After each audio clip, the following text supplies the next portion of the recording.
Avec la loi de 2019, la scolarisation des élèves en situation de handicap, c'est une ambition forte, très forte, une priorité nationale. Toutes les collectivités sont entrées dans la démarche et dans le département du Calvados, entre autres, les collectivités ont planifié la rénovation des collèges avec une logique inclusive. Le rectorat de Normandie est dans cette dynamique d'accompagner l'ensemble des projets qui sont menés à l'échelle de l'académie. Alors en Normandie, comme partout en France, les établissements scolaires de la maternelle jusqu'au lycée sont vraiment de plein pied dans la réflexion sur l'accessibilité des espaces et l'accessibilité pédagogique.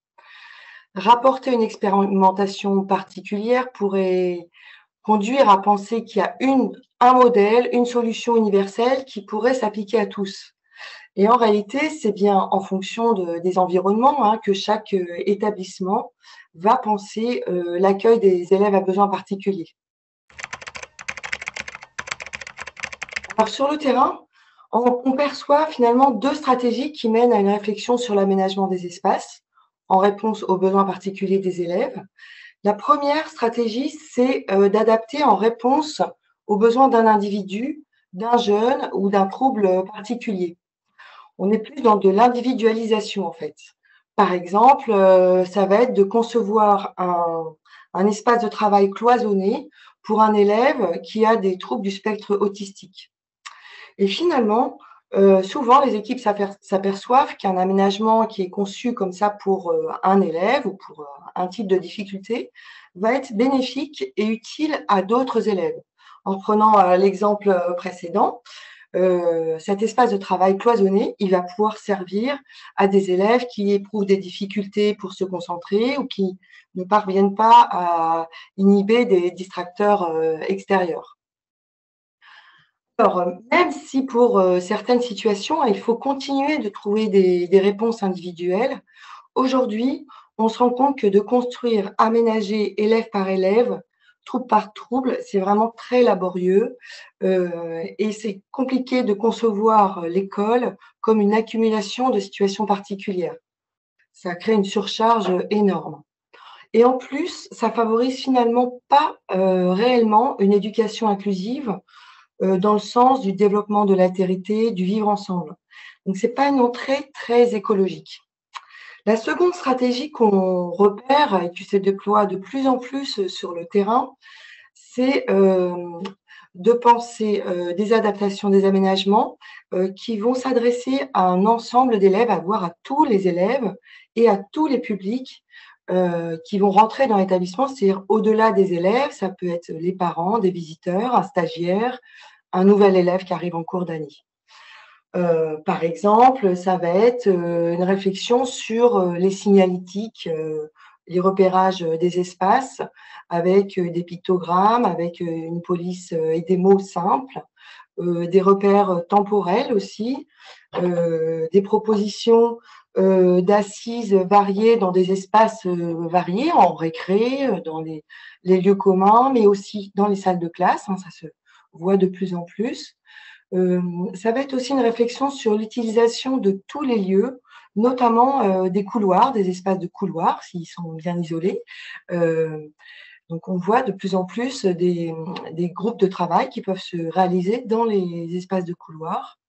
Ça va être aussi de réfléchir à des espaces de repli ou un espace de repli, de ressources qui vont servir à des jeunes qui ont besoin de s'isoler, qui peut-être ne supportent moins bien à certains moments la collectivité, les contraintes de la collectivité, et qui ont besoin un temps et un espace de ressources.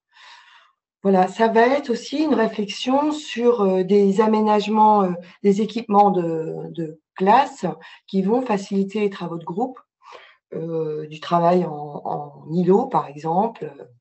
C'est aussi une réflexion sur des supports variés, et là, je pense notamment à des équipements numériques qui entrent de plus en plus dans les pratiques pédagogiques. Ça peut être aussi un tableau, on le voit dans certains espaces scolaires, des tableaux qui vont jusqu'au sol, en fait, et qui font tout le mur sur lequel les élèves peuvent venir travailler, faire un brouillon, faire un calcul, voilà. Des espaces, oui, des aménagements comme ça communs, qui vont être communs.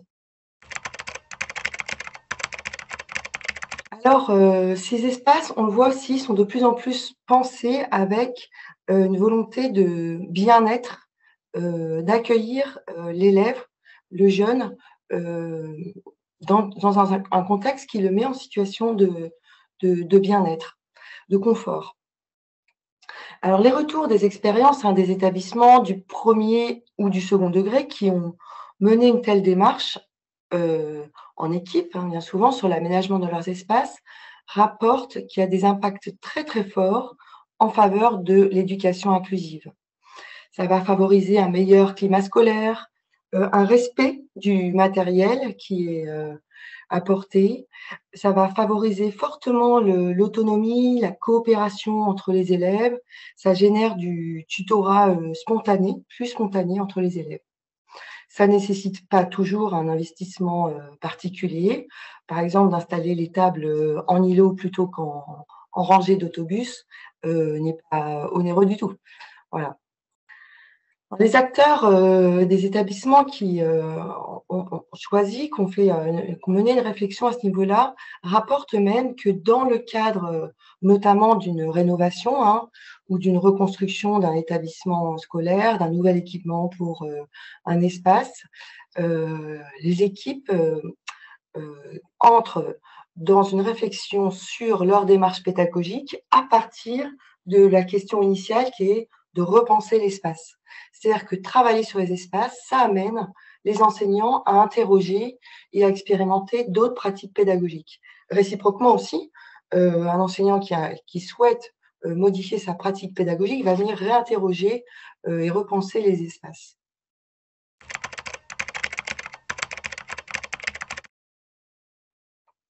Alors, on voit que pour que l'accessibilité soit réussie, il faut finalement 2 ingrédients. Il faut que les questionnements et les ajustements qui sont pensés soient pensés en équipe, éducative, élargie, qu'on ne pense pas que l'enseignant et le chef d'établissement seul, mais avec aussi peut-être, les AESH, les AED, les personnels, de cantine pour réfléchir à l'ensemble, des lieux, des espaces et au-delà de l'espace classe. Réfléchir aussi avec l'appui des partenaires, experts, peut-être du médico-social ou libéraux, mais et puis les partenaires des collectivités territoriales aussi, les architectes pour, penser, des espaces, qui soient, plus accessibles. L'autre, ingrédient pour que l'accessibilité soit réussie, c'est que, il faut amener à ce que ce questionnement soit robuste dans le temps, heu et permanent, continu. Et pour ça, il faut qu'il y ait plusieurs acteurs qui viennent soutenir, les réflexions qui sont engagées, au cas où il y ait un des acteurs qui, change d'exercice professionnel ou de projet.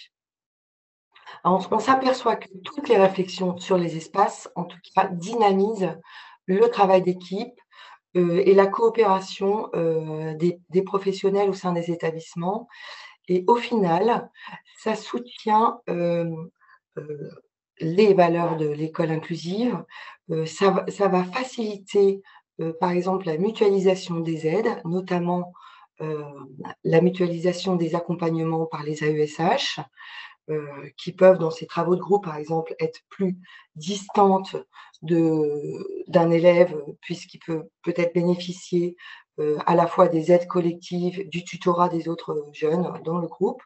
Ça favorise le fonctionnement en dispositif, heu, notamment des dispositifs Ulysse, c'est-à-dire que les jeunes sont vraiment inclus, dans les classes de référence, dans leurs classes de référence et d'ailleurs dans les établissements scolaires où il y a des efforts vraiment portés sur la question, finalement on parle plus d'inclusion, c'est de fait, l'inclusion.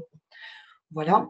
Et c'est finalement ces réflexions viennent vraiment soutenir, le développement de l'autonomie des élèves et c'est bien ça, l'objectif premier de l'éducation inclusive, de l'école inclusive, c'est de permettre à chaque jeune, quels que soient, ses besoins, de l'amener à, pouvoir, vivre en autonomie dans notre société.